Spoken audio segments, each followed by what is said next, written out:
Christopher, could you please read the statement of conduct? Welcome to the meeting of the Finance Committee. To testify before this committee in person or virtually, you must sign up in advance on the committee agenda at www.portland.gov/council/agenda/finance-committee or by calling 311. Information on engaging with the committee can be found at this link. Registration for virtual testimony closes 1 hour prior to the meeting. In-person testifiers must sign up before the agenda item is heard. If public testimony will be taken on an item, individuals may testify for 3 minutes unless the chair states otherwise. Your microphone will be muted when your time is over. The chair preserves order. Disruptive conduct such as shouting, refusing to conclude your testimony when your time is up, or interrupting others' testimony or committee deliberations will not be allowed. If you cause a disruption, a warning will be given. Further disruption will result in ejection from the meeting. Anyone who fails to leave once ejected is subject to arrest for trespass. Additionally, the committee may take a short recess and reconvene virtually. Your testimony should address the matter being considered. When testifying, state your name for the record. If you are a lobbyist, identify the organization you represent. Virtual testifiers should unmute themselves when the clerk calls your name. Thank you. Thank you, Christopher. Colleagues, this meeting, the Finance Committee has 4 items on the agenda. We will receive a presentation from city staff on their evaluation of financing options for the Sidewalk Improvement and Paving Program, or SIP. As we directed in Resolution 37705. We will consider 2 or 3 ordinances to declare property surplus or vacate property, all in District 2 in North and Northeast Portland.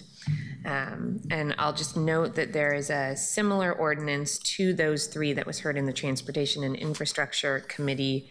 That ordinance was a vacation of property that was a standalone, and because these are all related to declaring surplus, which we often sell, they've come to the Finance Committee. Keelan, could you please call the first agenda item? Financing Sidewalk Improvement and Paving Program. Thank you. So colleagues, as you remember, we have passed a resolution in support of the Sidewalk Improvement Paving Program, and we have also passed a resolution about jobs training and apprenticeship on programs like this, but we still need to figure out financing for this program. And we asked staff in one of our resolutions to look at options for us for how we might be able to pay for the SIP program. DCA Berry is here today to go over some of those options, and after his presentation, we'll have time for a discussion on what we hear, what our priorities are, and what direction we might want to move. Go right ahead. Great. Thank you, Madam Vice Chair, Council President, committee members. Appreciate it. So for the record, DCA Budget Finance and CFO Jonas Beery filling in today for the city's debt manager, Matt Gierach, who's on vacation. Also just acknowledging that City Treasurer Bridget O'Callahan, who manages the Public Finance and Treasury Division, is online if needed.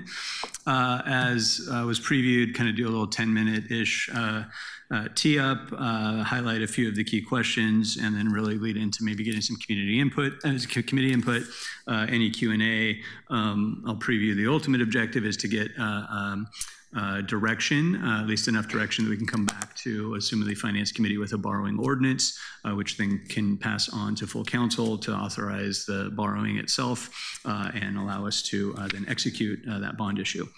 Next slide, please, Jenny. Thank you.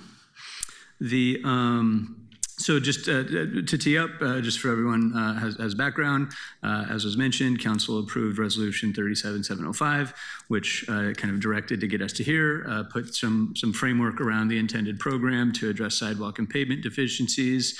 The amount identified in that resolution is up to $200 million total investment over multiple years. Program goals are restated here. I will also flag that PBOT staff sort of in conjunction with the financing conversation, but somewhat separately as well, are evaluating the implementation options and timelines. That's going to be important to the financing as well. We'll have a couple of touch points here today about that. We do have PBOT staff and Director Williams in the room, so if there's questions specific to the projects or that work, we can call those folks up. Next slide, please. So the key questions that we're going to look to address And I guess I'll just say some of this is a little bit bleeding into kind of Debt 101. This is also the first really major new borrowing that's been considered by council. We did have the ADA bonds that were issued, which was kind of a carry on of some existing projects. So I want to take the opportunity to tee up some of those debt considerations as well. First question is, what's the repayment source? That's probably the biggest question under the current alignment, looking at around $8 million in annual debt service beginning in fiscal 26-27. And so that's a big question. There's trade-offs no matter what revenue source we select. So that's a big question. We'll come back to that. What's the preferred payment timeline? Current assumption is a 20-year timeline. That's not set in stone, so I want to get some feedback on that. What's the optimal bond sizing? We know that the resolution identified $200 million in total, but we got to think about kind of how do we phase that in. It's probably not $200 million all at once up front, so just need to do some thinking around what's optimal for this first issuance. What is the date that we should be targeting? When do we want to get that bond, those bonds sold and get the money in the door? And there's some nuanced decisions to be made around that timeline.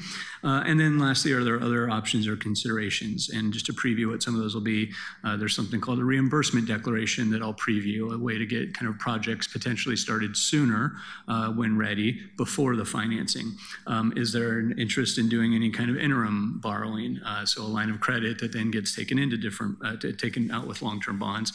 And then lastly, kind of what method of sale do we want to target? And we can talk a little bit about that when we get a couple slides on as well. Next slide, please. So generally, not specific necessarily to this borrowing, although relevant to this borrowing, but true of all borrowings at the city. The city has an existing debt management policy which centralizes the issuance responsibility in the public finance division under the chief financial officer, and that policy has specific authorities that are given to the debt manager, the treasurer, and the CFO to help implement this. I'll flag that policy is consistent with national best practices, and it's very important. We have to keep in mind ultimately that when we issue bonds, those are federal securities that are bound by federal security law and have tax implications and have investors who are spending millions of dollars giving that money to the city so that we can achieve city objectives, and those investors have an expectation that they get repaid. And so very important that we maintain healthy, consistent relationships, provide consistent information, and part of the way that that's done is through centralizing through a single point of contact or a single office within the city. So just want to emphasize the importance of that policy. Some of the very, very important considerations, there are some other ones if you want to get deeper in the weeds, but sort of the key categories of key considerations are what's called security, the pledged bond security. And that is the resource, the financial dollars that are legally committed and kind of first out of the gate to pay the bonds. So if we have bonds that are paid, secured by the general fund, what that means is when we come to budget decision-making time, the first thing that we allocate dollars to are paying those bonds. So before we pay salaries, police, before we build anything, fund any programs, we pay those bonds back from the general fund if that's the security.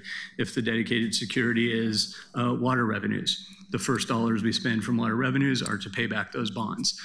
So that's the pledged security, which can be, but is sometimes different from the repayment source. So we might have a pledged security that is the general fund, but we might say we expect to pay these bonds from spectator revenues, or we expect to pay these bonds from transportation revenues. That's a pretty common strategy. What that does is it allows us to have the security at the highest possible level, the general fund, which is the largest pool, let's say, of resources. Investors really like that because we're saying we're going to pay them from the first property tax that comes in the door. Investors get paid first. We get the lowest cost of borrowing, the lowest interest rates.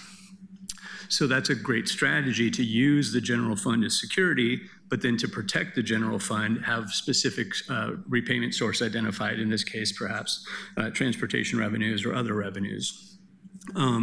Those repayment sources are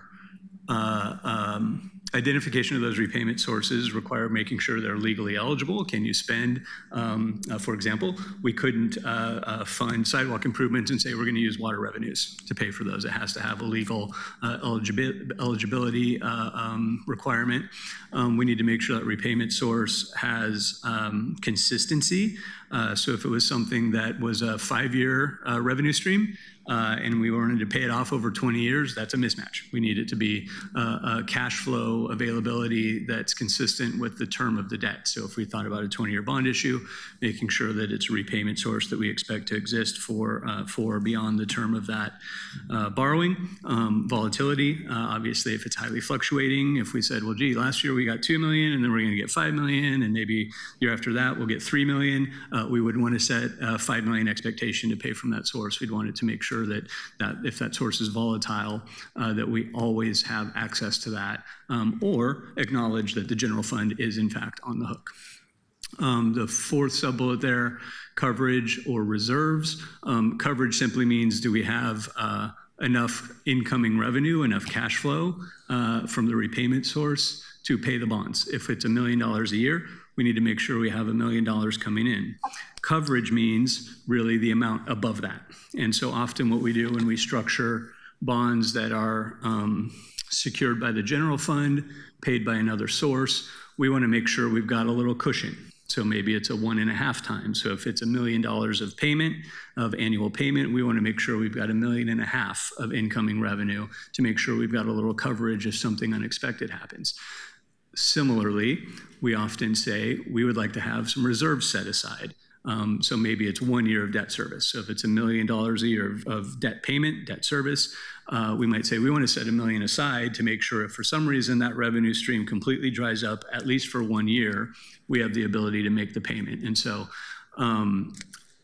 in the case of utility, water and sewer utilities, for example, coverage is often embedded as a requirement in the legal documents. Reserves are often embedded in the legal documents. For general fund borrowings, they're typically not embedded in there. Those are things that are managed in-house, although we certainly could choose to embed those in the documents, either legally for investors or from a policy perspective for the city.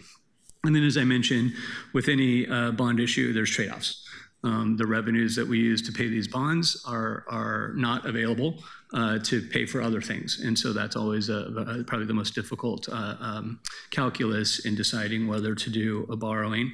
I'd also just flag there's also trade-offs in that any revenue stream, any that's connected to a bond issue, may mean that that revenue stream is not available to pay other operations, other priorities. It also means that revenue stream is not available to pay other future bonds. So we know we have lots of other capital priorities, capital needs on the radar, and so we just have to be really mindful when we look at borrowings that when we commit to make that debt service payment for 20 years or whatever the term is, that does restrict the city's ability to invest in other things. And that's okay, that's normal, it's just worth noting.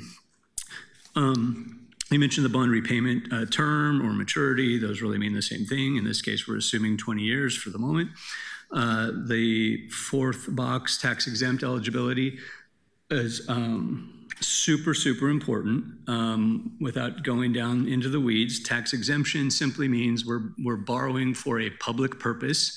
And since we are borrowing for a public purpose, the investors in the bonds, the people that give us their money with an expectation of return, they get that return tax-free. So they don't pay taxes on the interest that we pay them, which means they expect a lower percentage rate of return. So if they're investing at, who can I pick on? If they're investing in a corporate security, and pick your favorite or least favorite corporation, and you're going to get a 5% return, you'll get that 5% return, and then you'll pay your 15 or 30% taxes on that. If you're investing in the city, you don't need a 5% return to match that same outcome. You could get a 4% return and get the same dollars in your pocket as an investor. So instead of borrowing at 5% in that phony scenario, we would borrow at 4%. So that's a huge benefit to the city and to Portlanders. The federal government has very strict rules around when they will offer that tax exemption, and we have to comply with those rules if we're going to offer the bonds as tax exempt to investors and get that lower cost of borrowing. Tax regulations are not always logical, and so that makes it complicated. We have specialty legal counsel who helps us comply with this. One of the most important ones is that there can't be a private benefit. So we can't issue bonds and then say, well, XYZ private company gets the majority of the benefit of this infrastructure. That's a private use. There's other examples. So that's one piece, is making sure it's purely public use. In this case, sidewalk and street improvements, very likely that it's public use eligible. But we still have to do some deep dive analysis and make sure that those maybe less logical elements of the tax regulations are being complied with. The second really important one is a spend down requirement. Basically, we advise planning. You have to be able to spend the money down within a certain amount of time. You can't just invest in low-cost bonds and then hold that money in pocket forever. Because by the way, when we hold it in balance, we can earn on it too. And the federal government says, well, we don't want you to use this as an investment tool. It's a tool to put infrastructure in the ground, which means we have to spend the money. Typically, we advise targeting a 2-year spend down. So whatever amount of dollars we think we can put in the ground in projects within 2 years or less is kind of where we would typically draw the bar.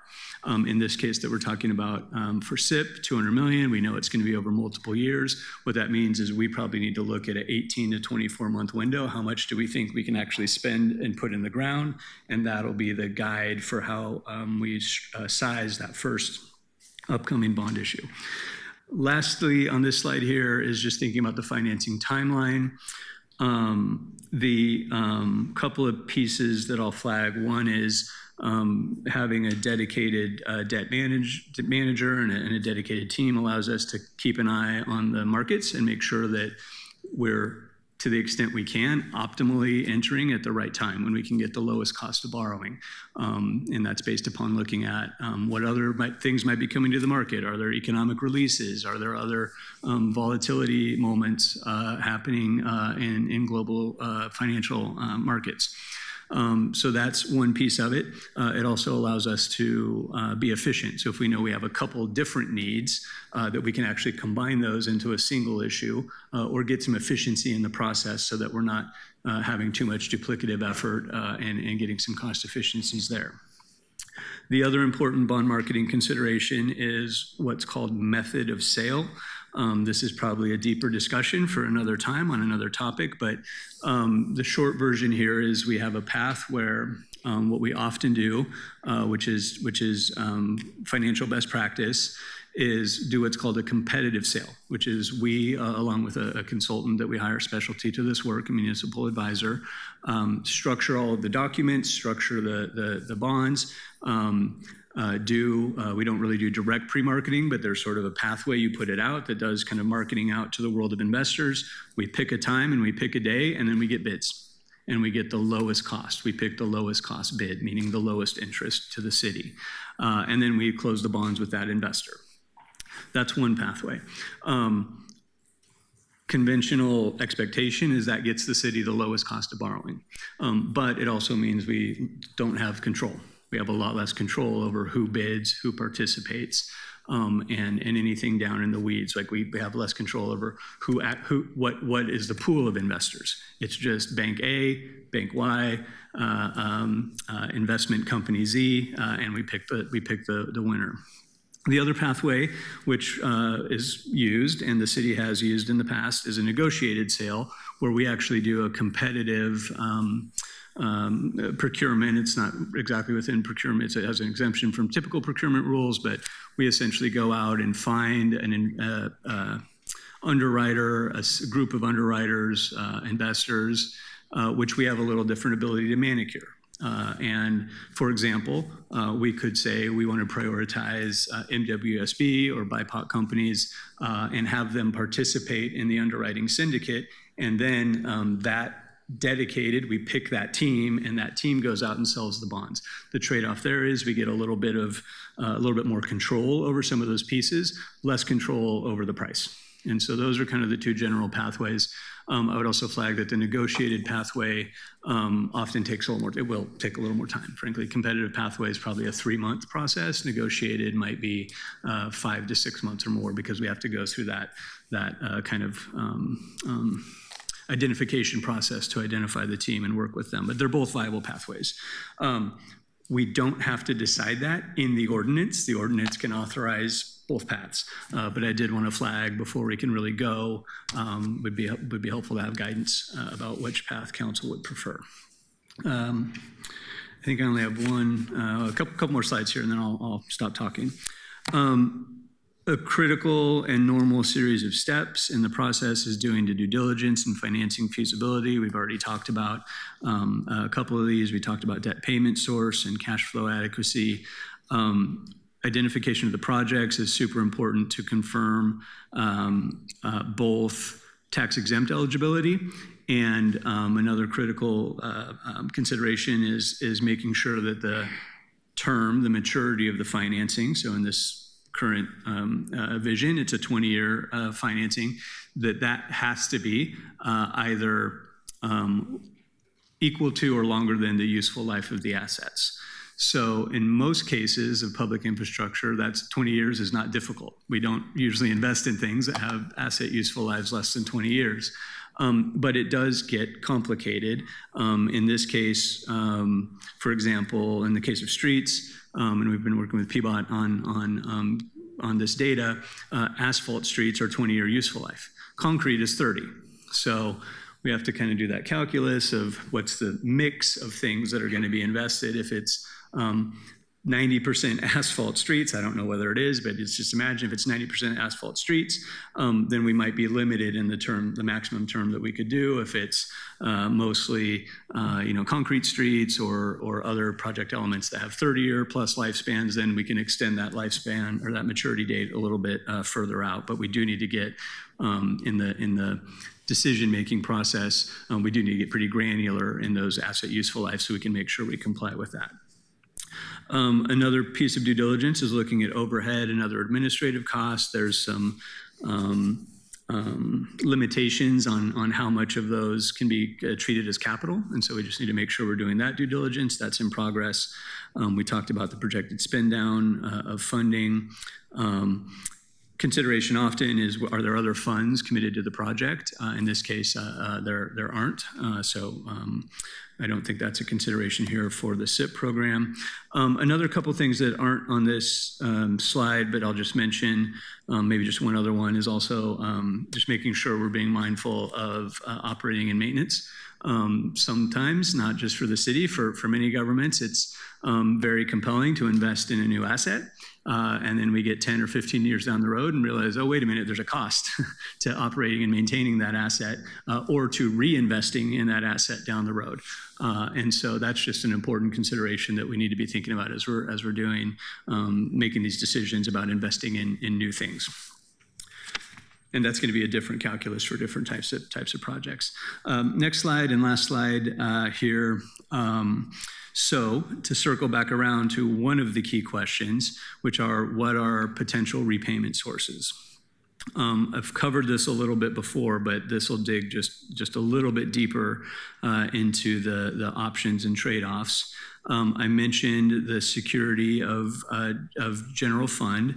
In the city's nomenclature, we call that non-self-supporting, meaning there isn't another resource supporting it. It's non-self-supporting. It's supported and paid directly from the general fund as the security. There is a debt policy limit of 7%, 7% of unrestricted general fund revenue.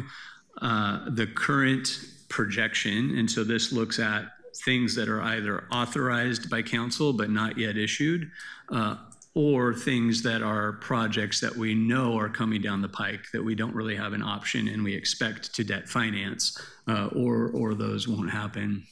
And our current projection is that that is around will be at around a peak of around 6.5% by fiscal 27-28 once we get a couple of upcoming bond issues through the pipeline here in the next 18 months or so.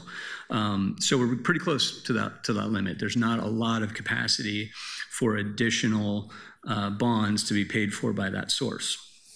It's important to note that because the city does many bond issues, often more than one a year, paid from the same source, but certainly every a few years, we issue something. That means there's also debt that rolls off. As we pay off an older bond issue, that payment's no longer available, and so we get that capacity back. And so we do anticipate in 29-30, that's kind of when we hit that next point when on the general fund paid, non-self-supporting, that's kind of the next window when we'd expect that capacity to start to open back up for new things. And then just as noted, obviously that requires reductions to other general fund expenditures. The trade-off to pay the debt service means other future general fund expenses will need to be considered. Second category of option is what we call at the city self-supporting bonds, which means they are secured by the general fund. The general fund is the ultimate legal payment security, but we pay them from other sources. And in this case, the case of SIP, the most likely revenue stream to look for would be the Transportation Operating Fund, GTR, General Transportation Revenues. There is not a specific debt policy limitation, but we have traditionally operated under that same 7% rubric, that's the sort of ideal target. There are a number of existing debt obligations that are paid for from GTR, and so we're currently, well above that percentage. Adding SIP to that would increase that, and we work closely with PBOT, obviously, to help get eyes on those forecasts and what some of those trade-offs would look like. And then, of course, as mentioned, that obviously requires trade-offs in what doesn't get funded from those GTR revenues, if that's the path we took. Lastly, put a placeholder there for other sources. There are other potential sources at the city. I'm not sure whether they are prudent or legally viable, but would be open to exploring those if the committee or council wanted to look at anything else that might be out there. Short version is, this stuff isn't easy. The issuance of the bonds is a pretty standard process, but in order to get to authorization, there's some really difficult decisions that need to be made, particularly around repayment source that can be committed to do that. That is the end of my presentation. I think I probably took more than 10 minutes. Apologies. And I will entertain any and all questions. Thank you. And given that we haven't had an opportunity to do Debt 101 yet, I think it was important to go a little deeper than just 10 minutes today. Colleagues, I am going to open it up for questions, but before I do that, I just am hoping that you can put some hard numbers to two of the things that you had on that last slide so that we have a little more context here. You said that our debt policy limit for non-self-supporting bonds is 7%. We are nearing 6.5% with current obligations. What is that 0.5%? We calculate general fund in a few different ways, so I just want to make sure that we know what that number is instead of all of us trying to do the math and using different beginning numbers. I think it's helpful for us to know what the delta is there, and when we say we're close, I certainly don't want to push that limit, but we need to know how close we are to pushing it. And the second question also on this slide, you said debt capacity will increase, especially in 29-30. For the next couple of years, how much debt capacity or how much debt will be coming off the books? How much capacity does that open up? And also, in terms of general fund payments, what are our payments that we will be losing off of the books from the general fund, and how much general fund will that free up between now and 29-30? Yeah, great questions all. I just pulled up a spreadsheet that hopefully I can translate quickly and with reasonable accuracy. The fiscal 27-28, the roughly 6.5 estimate, looks to me like we would have only around 3 million or so in capacity, for additional debt. I will flag that does include a placeholder projections for a few things. The general fund portion of a upcoming financing, which we'll have a discussion about this fall, for the Cutter Garage, formerly known as the Kirby Garage. The second phase of the ADA street ramp project that was approved by council, and then a placeholder for potential of bonds related, a general fund portion of potential bonds related to Portland Harbor. So a couple of those things are less certain than others. So I just want to caveat all that the current number is around 3 million, but it does assume a healthy number for some additional potential future obligations that council could decide to approach otherwise. So it's a complicated answer, but current projection is probably only maybe 3 million or so, unless we choose a different path in addressing future obligations. The drop-off in fiscal 9/20/30 is predominantly related to expiration of, I think it was 25 or 30 years ago, the city issued pension obligation bonds to pre-fund a portion of that pension obligation, and that debt service ends in fiscal 28-29. And so that's around 17 million-ish. So that's that sort of next year when we've then have some capacity within that 7% limit. It's a meaningful capacity within that 7% limit. And that's 17 million in general fund payments that would free up every year? Correct. Yeah. I mean, it will free up, although I would also be cautious that reduction in debt service also is reflected in the forecast. So it's not necessarily new revenue that just pops up and we magically have available. It is factored into to the general fund forecast that's prepared because it's a known obligation and it's a known expiration. Colleagues, questions? Councillor Green? Thank you, Madam Vice Chair. Madam President. Okay. Thank you, Jonas. And I think the presentation today really drives home the importance of having a very deliberate way of engaging in bond issuances. There's a lot of due diligence that goes into this to get the best price. So great conversation to have here. I do have a number of questions here. The Build Portland bonds, I think that are part of the current strategy, and those are previously authorized. I wonder how those play into this mix at all. I think that there's a use for those bonds, but I know that I think it was like about $30 million in remaining capacity on those. Can you speak a little bit to that? Yes, I can't remember the exact amount, but that sounds right, at least rounded to the nearest 10 million, that it was around 30 million of remaining capacity. We do anticipate, we have been for a couple of years anticipating issuing that remaining authority in this calendar year. The current intention is with the kind of phase one of the ADA bonds is to combine that issuance with the remaining Build Portland bonds that have already been projected and on the radar to get those cost efficiencies. That will be the end of that Build Portland authorization.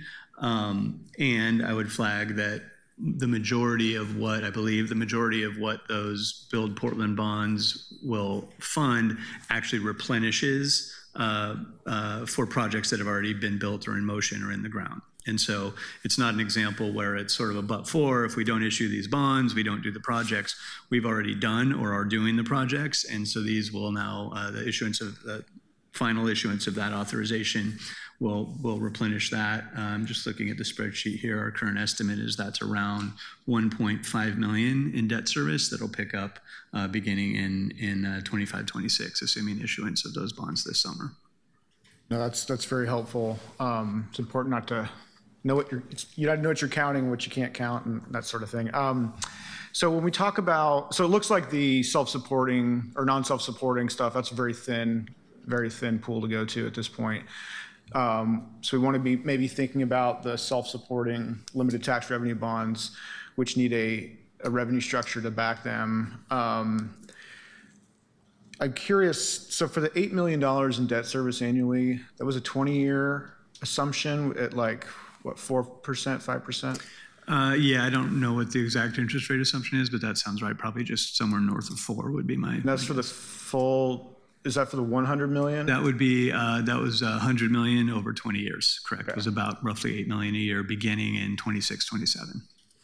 So if we wanted to do this all as one tranche, we'd be setting ourselves up for about an $8 million obligation starting in the next fiscal year if we issued them in this fiscal year.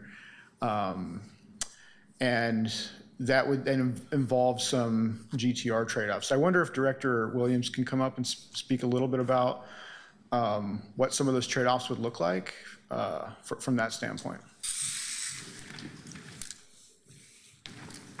Thank you. Good afternoon, Millicent Williams. For the record, PBOT's director. I'm sorry, I was distracted and didn't hear your question. That's quite all right. So we were talking about maybe needing to think about a strategy of issuing these bonds backed by GTR revenues, not general fund, sort of non-self-supporting. So if that were the case, also keeping in mind that we just passed an ordinance to expand the TNC scope of spend. How do you see SIP, if funded in this way, also encumbering potential foregone GTR revenues? How do you see that as kind of impacting? And I know this is a very vague and big question, but I wonder if you can give us a little bit of guidance on how we would think about engaging with PBOT over the next year to think about how this impacts us. Thank you for the question, Counselor, and I'm going to ask that Jeremy Patton also come up to assist with answering the question. The GTR, the additional GTR that would be generated based on the increase in the proposed, or the originally proposed TNC fee would roughly be about $5 million. Some of that has already been spoken for based on some direction from this council. So that leaves us, roughly at $4 million. If we were to swap out some of our currently funded GTR efforts for SIP programmatic work, it would essentially be reassigning some of the maintenance operations needs that we have to a longer timeline, only further causing impacts to the long-term maintenance of those assets. So much of our GTR is expended on maintenance-based activities. So it would be, I don't want to call it robbing Peter to pay Paul, but it would require us to just shuffle the deck in such a way that we would see progress in one area, but perhaps see some decreased service in another. Yeah, that is helpful. So it wouldn't be a reprioritization amongst CIP type of projects? It would not. Okay. No, CIP is largely not covered by GTR funds. The GTR funds cover largely that maintenance and maintenance operations work. The CIP, as I mentioned, oh, you weren't there, in an earlier committee meeting this morning, much of our CIP is funded through grants and other funds. I was there. Oh, that's right. You were there. I'm sorry. My apologies. The You've been days busy that today. bleed into weeks and the weeks Yeah, bleed into years. one long council session. Thank you. So, Jonas, I am curious that little inauspicious, other revenue, other sources. Can you speak a little bit about that? Talking about this? Yeah, so it was intentionally open because I think it's a very open discussion, but the couple of things that would be that are out in the ether, I guess I would say. One would be PSEF, I've heard as a suggestion. We haven't done due diligence as to whether that's either legally eligible, what the steps would look like to get access to that. Obviously, there's trade-offs. It's a 20-year, it would be a 20-year commitment, and so that's, I think, something new for PSEF to even consider. The other open question is there another new revenue stream opportunity? And I don't have any intel about that. I just know in the context of budget, there's been lots of discussion about other potential revenue streams, and so that's really what that is there to capture. I would flag that in any case, looking at the sort of other category, the timeline of when I think we would intend to issue the bonds within the next, say, 6 to 9 months might not be aligned with the timeline when a reasonable new revenue could be identified. And so that's just something to consider in that calculus as well. I'm going to try to wrap up my questions, but I want to follow up on that. So is that sort of a world in which you anticipate like a bridge finance or kind of an interim financing strategy might come into play? It could be, yeah, indeed, that would be a strategy to get there. I would caution that in the absence of sort of perfected expectations around a future revenue stream, even with the line of credit, we would need to be prepared to make other trade-offs in the event that future TBD revenue stream did not materialize. So it's kind of a half step to get there, but it's certainly a pathway that would be open. It just is a different wrinkle in the discussion. Thank you. And I'll yield to other questions. I may come back, but I think I'll just leave the committee with this. As we think through this, I wonder if it's possible to separate parts of SIP into different uses, to then think about what we are paying for and getting for those things and how we would finance that appropriately. Because for instance, I would not think it appropriate to finance paving, street paving, with any kind of a PSEF revenue source, but there may be a world where improved pathways and sidewalks that have a climate nexus could be something we can contemplate, but I'm not expecting an answer right then on that, just hoping to seed conversation. Thank you, Counselor. Counselor Novick? Thank you, Madam Chair. My question is for Director Williams, which is, and I apologize, I'm not on the infrastructure committee, so maybe this exists and I haven't seen it.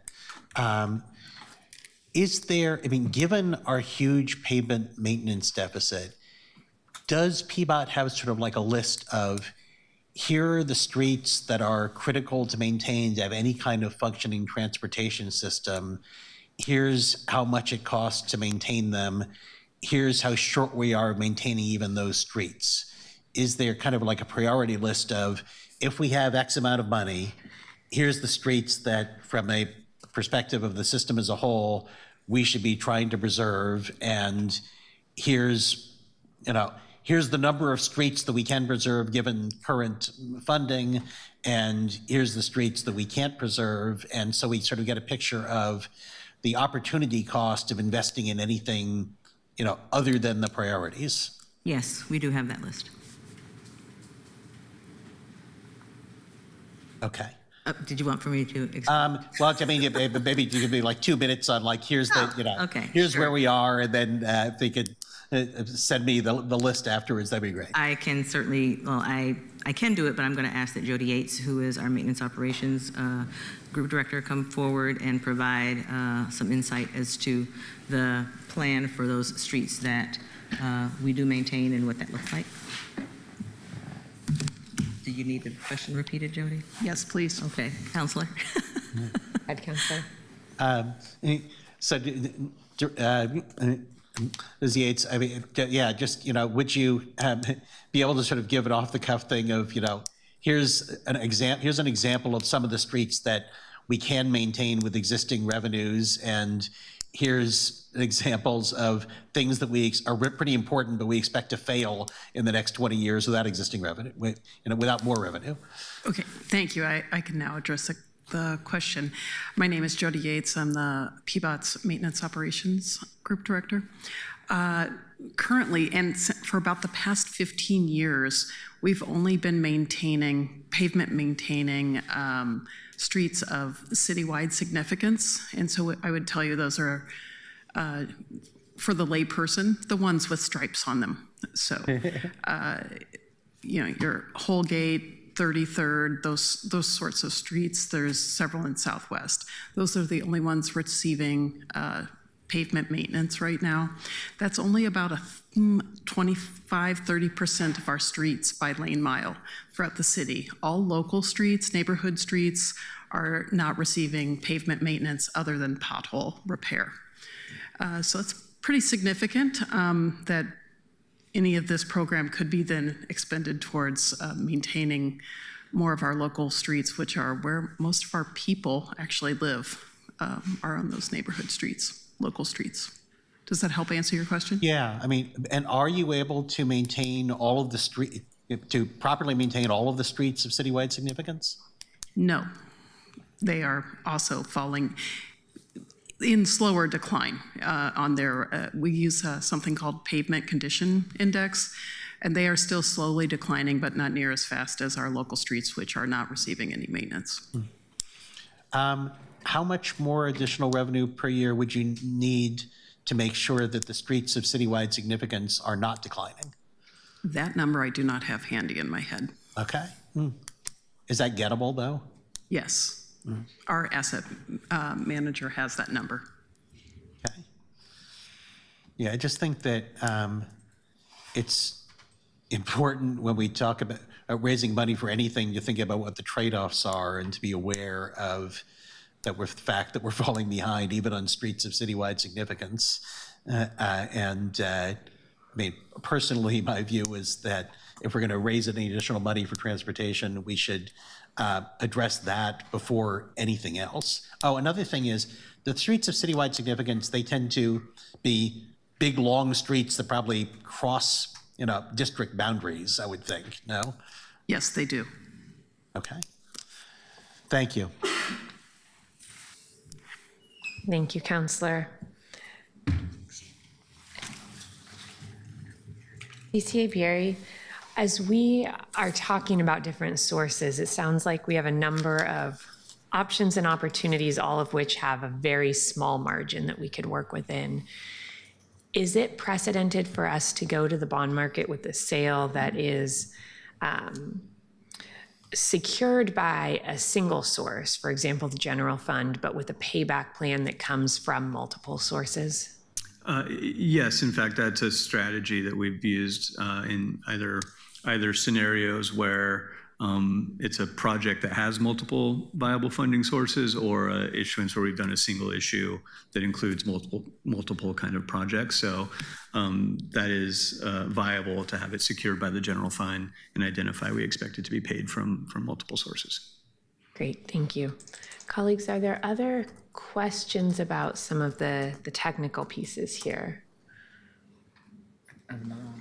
Okay, and I just want to preview that after we get the technical questions answered, I do want to give our colleague, Counselor Smith, a moment to talk about what some of her vision was for the financing here, since she brought this forward to us and is in the room today. But I want to make sure we get technical questions answered first. Counselor Green? Last one, I swear. So we do have a number of tax increment finance districts that are coming online in District 1 in particular. I know there's 1 and 4, but the parts of District 4 that need sidewalks are not going to be covered by a TIF district.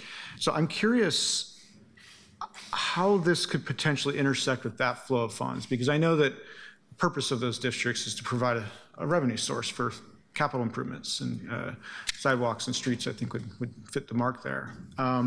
What control do we have, I think, as the Bureau in working with Prosper on that? And are we, Jonas, are we thinking about maybe a blended kind of strategy there where we kind of, in lieu of issuing limited tax revenue bonds, we're kind of partnering with Prosper to see if we can complete that stack? It's a great question and a good thought. There's a couple of different angles into the conversation. One is around project prioritization, which is a community-led, Prosper-led, lengthy process around identifying projects that are eligible. I don't know what's in. I don't know the details to know what's currently in the identified urban renewal plans, whether transportation and elements are included in there. That's often the case. There are pathways to modify that. So that's one angle. The other angle to the conversation is, to that angle, if there were identification of projects that would otherwise be SIP funded, then that reduces them. They're funded through the tax increment revenue bond mechanism and off of this other category of SIP bonds. From an issuance perspective, the other thing I would flag is that when new urban renewal areas are formed, it typically takes a little bit of time before they generate enough tax increment revenue to support a borrowing. And so there's a little bit of a potential timeline mismatch, at least with funding infrastructure projects upfront from that TIF specific strategy. But it's certainly worth exploring to see what synergies could be identified there. Counselor, may I? Please. While the TIF districts would provide the opportunity for infrastructure supports to be put in place, and Counselor Smith can correct me if I'm wrong, some of what was proposed when we initially talked about introducing SIP, and of course you as co-sponsor, was that the needs were not necessarily those that were directly connected to or adjacent to some of those areas that were already going to be developed, but rather in everyday neighborhoods where people are trying to literally get their feet out of the mud so that their children have the option of walking safely to school, so that they can traverse their neighborhoods without feeling unsafe, so that they could access transit stops in a way that makes sense in a modern society.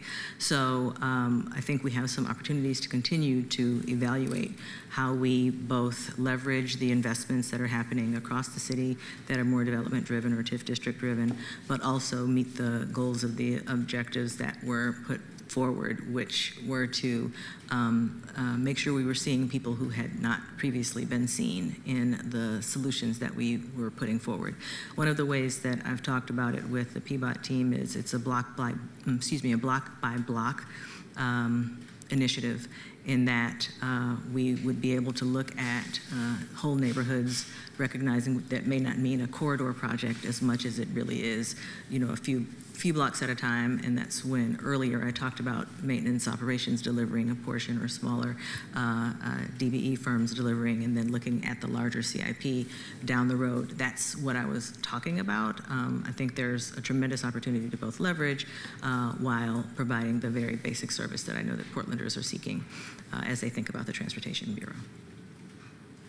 No, it's very helpful. And as we envision SIP to be like a 5-year plan, so to speak, and recognizing that it takes a few years for the TIF resource to come online, we might say, look, let's front load the very get out of the mud type of work that you're talking about. Mm-hmm. But then as we can influence the action plans that we need to approve as council with Prosper, we can maybe emphasize that a vast part of East Portland is going to be covered by this. And so we want to maybe see those tax revenues go towards that as well.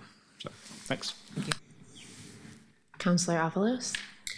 My memory might be hazy on this, but it is my recollection, though, and I don't know if any of you can answer this question about TIF, that TIF is meant for sticks and bricks, though, that it can't actually be used on streets, because we had this conversation in Cully specifically, since Cully has such terrible streets and barely any sidewalks. So again, my memory could be hazy, but I just remember us having this distinct conversation many years ago. So can you clarify that TIF could even go towards this? It's my understanding it's supposed to go towards buildings mostly. It does go towards buildings more specifically, but in order for those buildings to be able to function in the way that they're supposed to, people to be able to access them in the way that they're supposed to, there is a requirement of some frontage improvements if necessary. Now, not every entity that's built or rebuilt would require the extensive levels of frontage improvement, but there would be the expectation that those who are accessing those buildings would be able to do so safely, whether that was on a sidewalk, if there needed to be some street repair that was a part of it. There's going to be utility work that's going to happen. So all of that would need to be put back in order for people to be able to access safely. So it's an ancillary product of the initial investment in the sticks and bricks. One to do the other, but it is not the driver, as is the case with some of the other development types of work that's proposed. I mean, I bring it up because I just want us to caution thinking that TIF could be any kind of replacement to what we're talking about, because that's not my understanding. Of course, there's going to have to be sidewalk and other infrastructure whenever you build something, but again, we talked at length about it, about whether it could be used to improve, lighting and sidewalks and road repairs, and we were told that that's not the purpose. So I just want to make sure that was clear and that I understood, so that it doesn't get conflated, because I think everybody, right, when I feel like TIF gets used as like, oh, we can use TIF. So I think we need to get super clear about what exactly the restrictions are, and I believe this is one of them. So I'd want to explore, when we say we use TIF, that we're not saying that we can, because that's not what the SIP is about. The SIP is about the infrastructure of all the streets, not about just fixing the infrastructure around buildings that we build. Right, so the adjacency is what we think about, or the utility, not utilities, but the utility of the infrastructure is what we think about when we talk about the TIF districts. So it's the necessary components. It would not be something that's done as would be the case with an LTIC project. A fund is established and projects happen someplace else. These projects that are happening in support of a TIF district, using the OMSI district as an example, Water Avenue would have to be addressed. And so it does, in that case, speak to infrastructure in meaningful ways. And so all of those things you talked about, signals, streetlights, sidewalk, and pavement are all a component of that, but it is not the driver. It is just an ancillary product that comes out of it. But yes, you're absolutely correct. Thank you, Councillor. Colleagues, our fellow Councillor Smith, is up at the table now, and we've had a couple of people talk about what your intent was when you bring this. I'd love to give you the opportunity to just share a little bit about what you are hoping to see us come up with out of this committee as we continue these conversations. Thank you. My name is Loretta Smith. I am a Portland City Councilor for District 1 and the author of the non-revenue version of SIP that passed the Big Council. And my original thought, which is actually in SIP 1, I'll call it that, was to make sure that we have safe, secure sidewalks for people to walk to school. Families can play in parks without having to be worried about having some sort of safety issue, and to make sure that our potholes are filled. And as Director Williams talked about, I talked to her about potholes, and even deeper than the potholes, actually paving whole roads, because doing a pothole does not take care of the whole problem. You have to do the entire road. And my intention is to make sure that the paving of roads, particularly in those high crash corridors, that we're able to use SIP to run up against, let's say, the 82nd Avenue project that we're already doing. So we know those are areas that have huge concern, particularly with Vision Zero, and making sure communities of color, they're not the ones that are always taking the hit in those high crash corridors, and that's because we don't have safe streets. And I do have to say, Director Yates, thank you so much, because Stark Street has improved so much. Thank you so much. Stark Street in the last month, it has just gotten so much better, even past 82nd. So I appreciate the work that PBOT has done.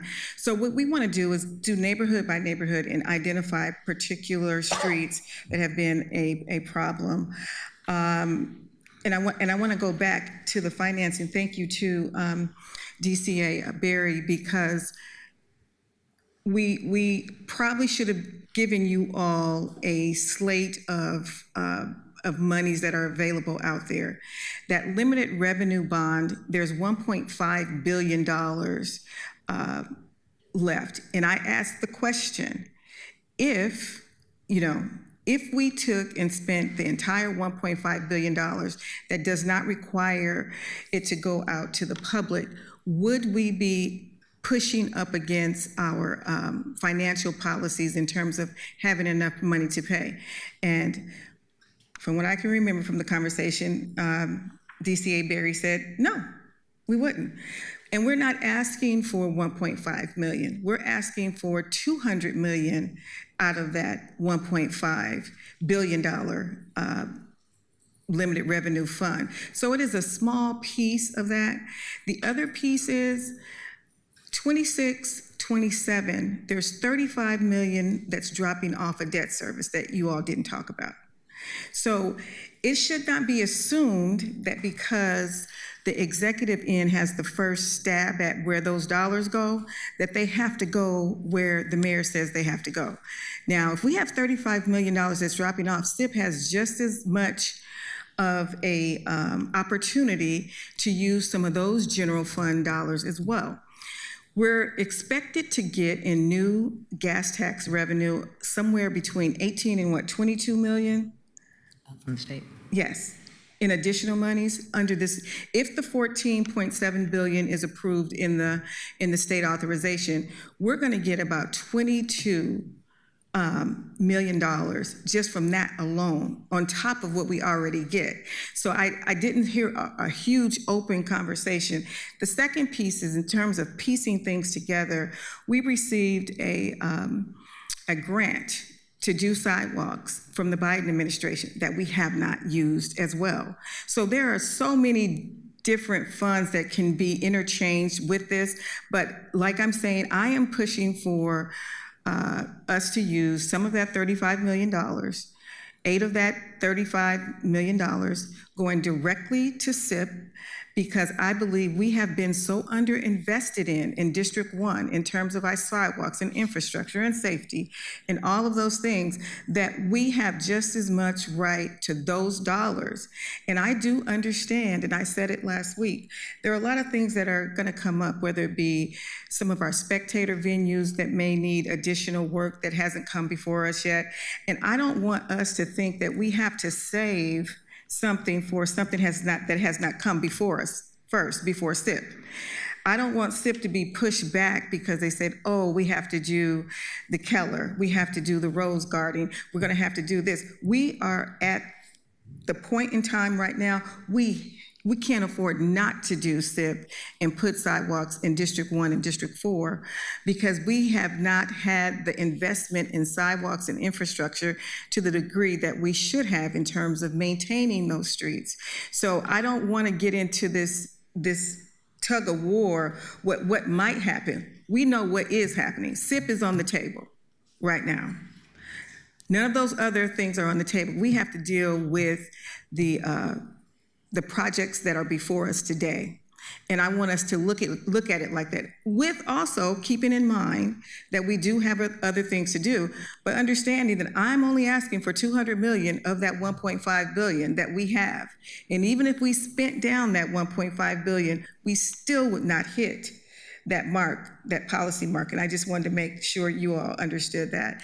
If we could do so, Jonas, could that paper that you did for me and Councilor Green to show where are the different sources of money and the bonding opportunities, if you could email that to them so that they could see exactly what that looks like, that we're not trying to take money away from other projects or maintenance projects that should go forward. We're just trying to do in addition to with the drop off from the debt service from 26-27.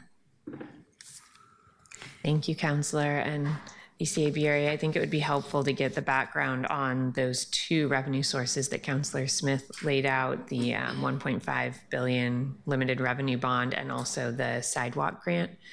I also think it would be helpful, I asked you earlier about the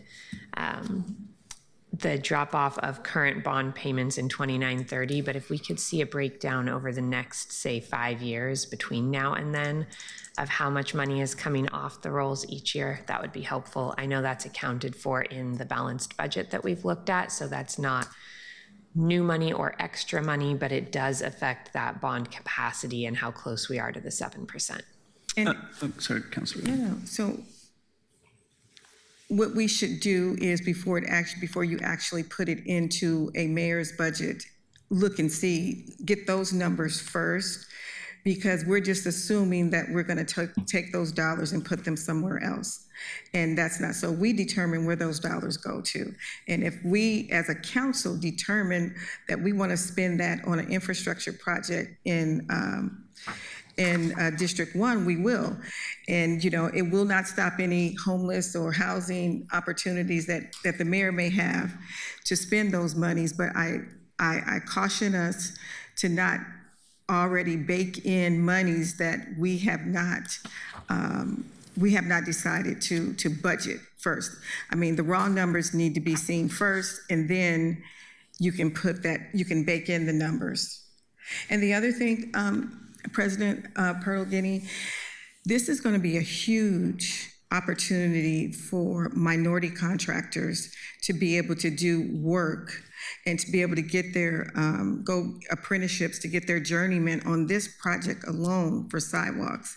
And so we're trying to look at a 30,000 foot level, and how do we incorporate our folks at PBOT and with contracting out some of the services to smaller businesses who this is the kind of work that they do.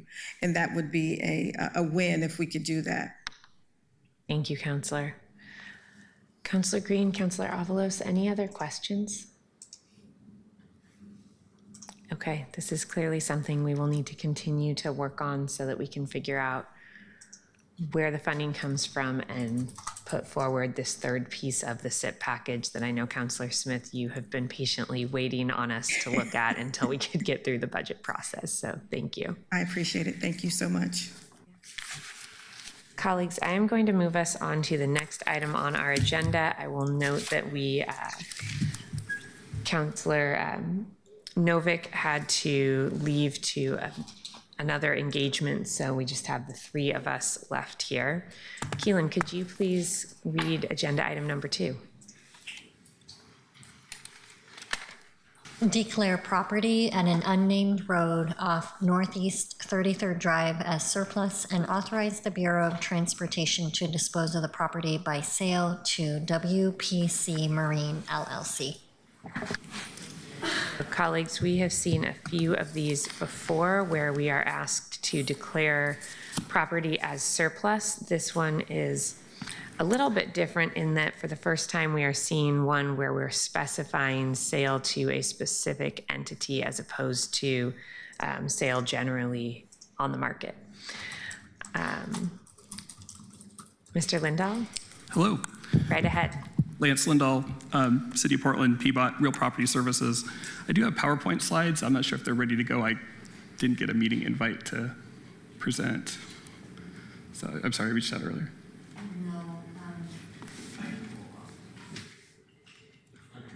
Normally staff slides. Yeah, but I never got a link to the meeting to log in to run them. Could you give us an email to send the link to? Sure. Okay, let's either get you the link or get the slides to. Christopher, do you have the slides? Okay. It's a pretty short number of slides, so it might just be easiest to. Sorry to put the burden on you guys, but it might be easier just to pull them up that way. Christopher, normally I would say let's not have you do that so that you can keep track of everything else, but I feel like this may be straightforward enough that we could make an exception.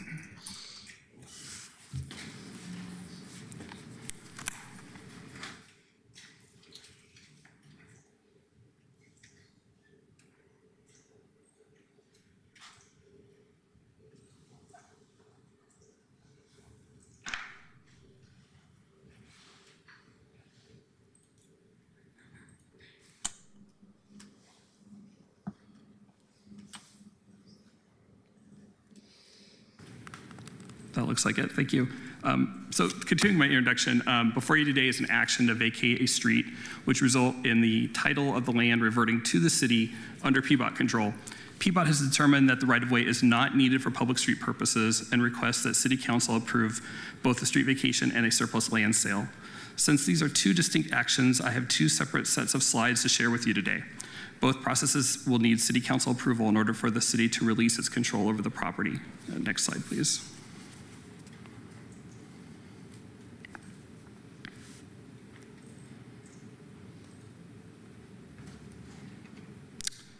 All right, the property is shown here with a red outline. As you can see, it sits between two other parcels that are already owned by WPC Marine LLC. City records show that the area proposed for surplus has never been improved as a public street. The property's only street connection is to Northeast 33rd Drive, which is located to the east. Next slide, please. The property was declared to be excess back in 2023 per the city's surplus property process. It was formally submitted for citywide review. None of the other city bureaus have shown interest in acquiring the property. It was then declared a surplus. Sale was authorized to WPC Marine since they already own the 2 abutting parcels located to the north and to the south. Next slide, please.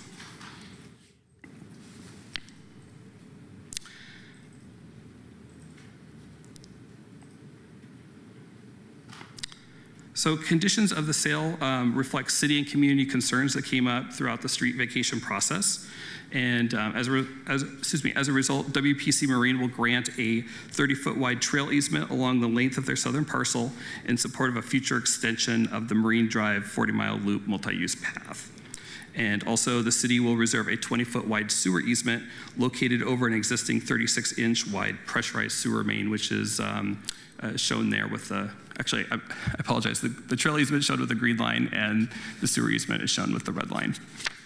Next slide, please. So approval of this surplus sale will provide the city with a number of direct benefits. PBOT will receive $310,000 in net revenue. This number is based on current market value of the property with discounts made for the existence of the trail easement, the sewer easement, and remaining costs related to the street vacation process. And also this would be a win for PBOT because it would reduce our ongoing maintenance and liability concerns with this area. And in conclusion of the surplus process, PBOT is requesting that the Finance Committee recommend that this item be moved to the full council with a request to declare the property as surplus. And then I'll continue on with my slides about the street vacation process, and then certainly at the end, if there's questions, let me know. Great. And there's a second, yeah.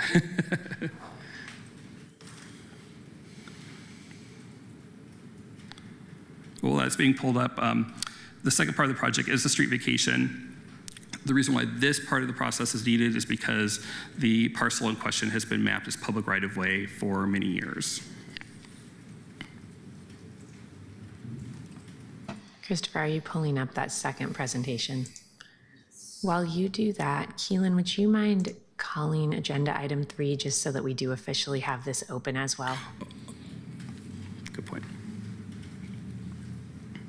Vacate a portion of an unnamed road near the intersection of Northeast 33rd Drive and Northeast Marine Drive, subject to certain conditions and reservations. Thank you, colleagues. We now have agenda items 2 and 3 both open since they're related, which gave us just enough time to get the presentation up. Yep. I think this is the last slide in the set, though, so if you could go back. Okay. Oh, you can go ahead and go to slide number 2. All right, so the street vacation process, WPC Marine contacted PBOT a number of years ago with a request to vacate this property. The standard street vacation petition process was completed, and in that, signatures were obtained from other affected property owners. The proposal then completed the standard city notification process, and the Planning and Sustainability Commission unanimously approved the vacation after they held a public hearing. Public notices have gone out in recent weeks, including a notice in the Daily Journal of Commerce and physical notification signs that have been posted at the street vacation area. And as of today, I've not received any concerns from the public about the proposals, both the surplus or the street vacation. Next slide, please, Chris. Here's a quick background. Kind of an odd set of circumstances happened for us to end up with this property. Prior to 1984, this area was unincorporated Multnomah County, and Multnomah County back in the 1960s had proposed a street project, and as a part of that, they would have built connecting ramps between 33rd Drive and Northeast Marine Drive. They acquired the property in fee title at that time, but they never proceeded with constructing the project, so the property has sat vacant that entire time, although it has been used by some of the abutting property owners in recent years. And then in the 1980s, when the area was annexed in, then all the abutting roads were included and transferred to the city. Next slide, please.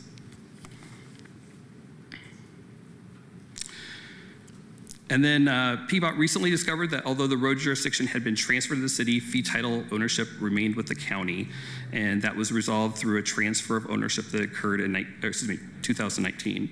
And as I've outlined here today, PBOT has done an extensive review process and determined that the property is no longer needed for street purposes. Next slide, please. For reference, here's an aerial image of the vacation area, and the area being vacated is shown in red, and the property is currently zoned as General Industrial 2.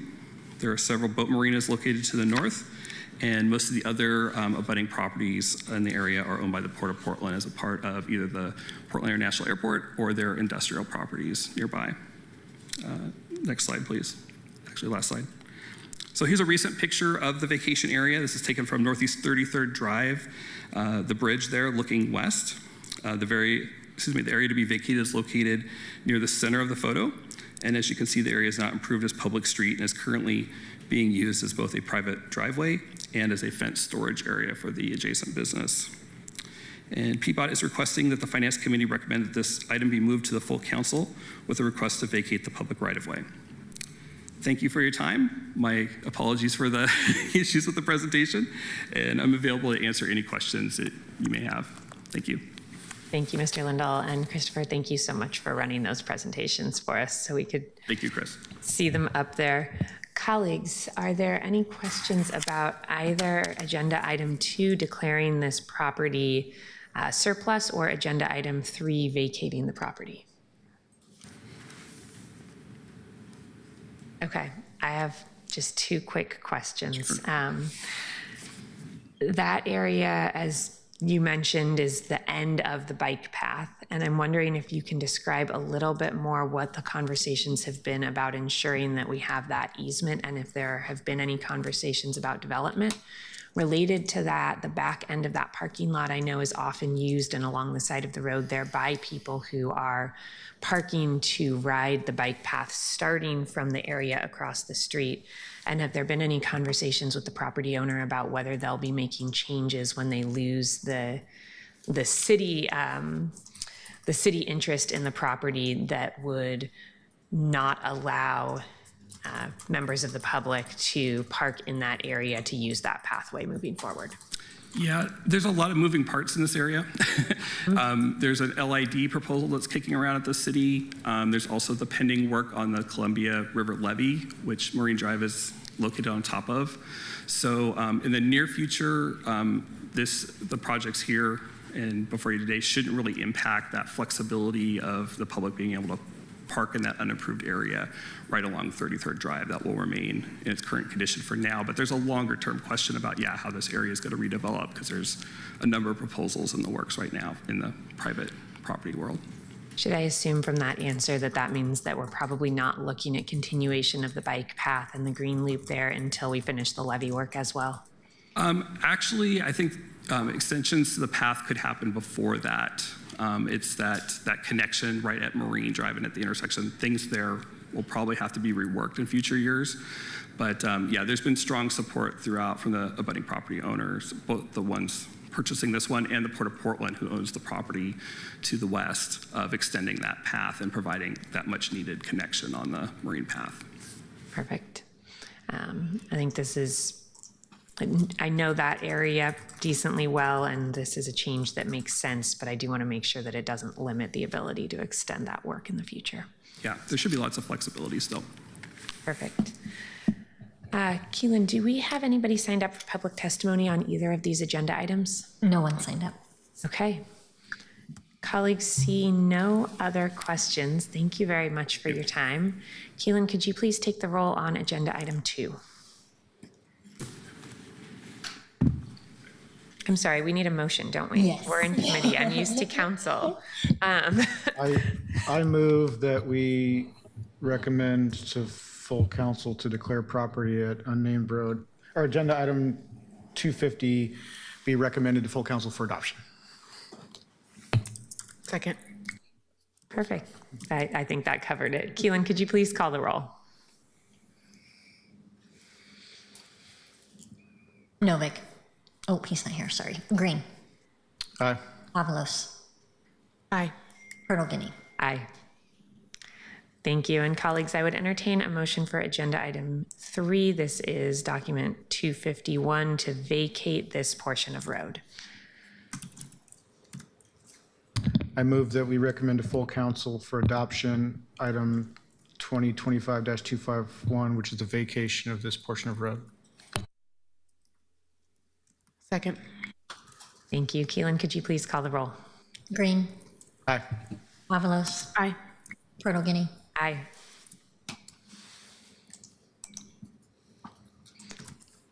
Okay, and colleagues, I believe we have one more item left on our agenda. Keelan, could you please read agenda item 4?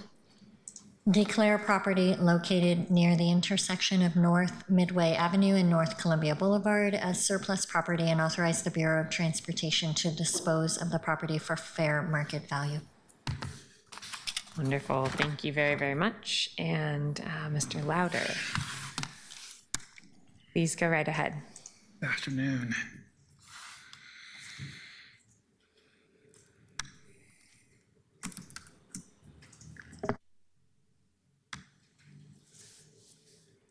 Do we have a presentation on this one as well? Yes. Okay.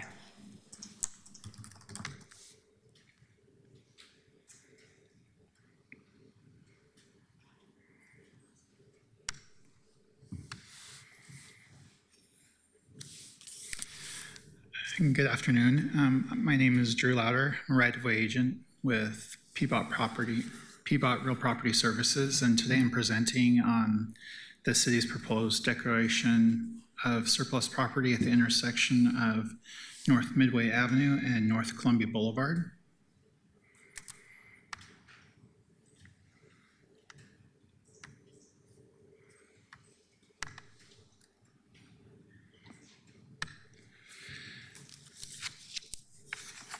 This site is a vacant lot zoned R2.5, meaning it's designated for single dwelling residential use. There's an existing curb and sidewalk along North Midway Avenue and only a curb along North Columbia Boulevard, but space has been preserved for a future sidewalk.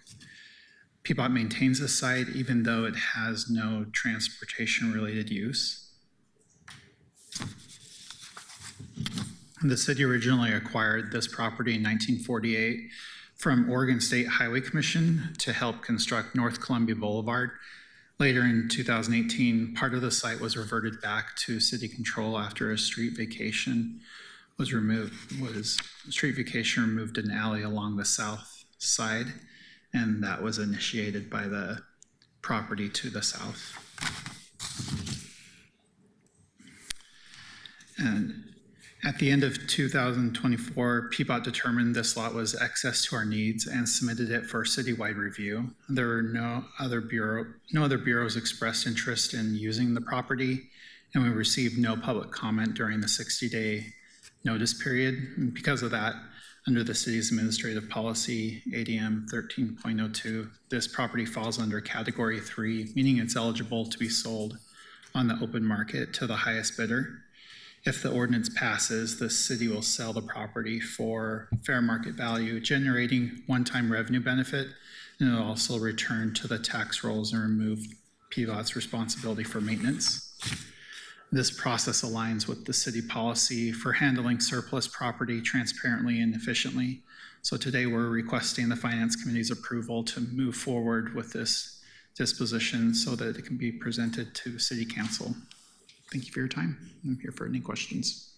Thank you. Keelan, do we have any public testimony signed up for this agenda item? No one signed up. Colleagues, are there any questions about this movement towards sale?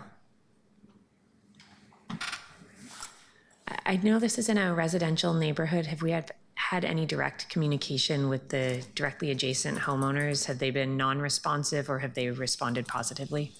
No one has reached out. No responsiveness? Yeah, no response. Okay, thank you. Colleagues, I would entertain a motion to move agenda item 2025-252, declaring property at the intersection of North Midway and North Columbia as surplus to full council with a due pass recommendation. I'll do it again. Just say so moved. I think you can't say so. I think you have to say the whole thing. I move that we recommend to full council agenda item 2025-252. With a do pass With a recommendation. do pass recommendation, yes. Fantastic. Second, but yeah, you can, if she says I'm entertaining, blah, blah, blah, blah, blah, you can just say so moved. Okay. That way you don't have to repeat it. Second. Thank you. Keelan, could you please call the roll? Green, Aye. Avalos, Aye. Bertolini, Aye. And colleagues, I didn't say it on the other three, but all three of those passed unanimously. Thank you very much. Thank you. Colleagues, that is the end of our agenda for today. And I believe we are actually taking a little bit of time off in this committee in July. We have a bit of a light schedule coming up. Christopher, do we have either of our meetings scheduled in July, or have both of them been postponed? Okay, so unless something else comes up that is pressing, this committee won't be meeting again until August, at which point we will have a collection of items coming from the administration that we need to consider, but we will also, I believe, start looking at some of the long-term needs of the city, things like the debt overview that we touched the surface of today as we head into the fall. So with that, I will close our committee hearing. Thank you very much.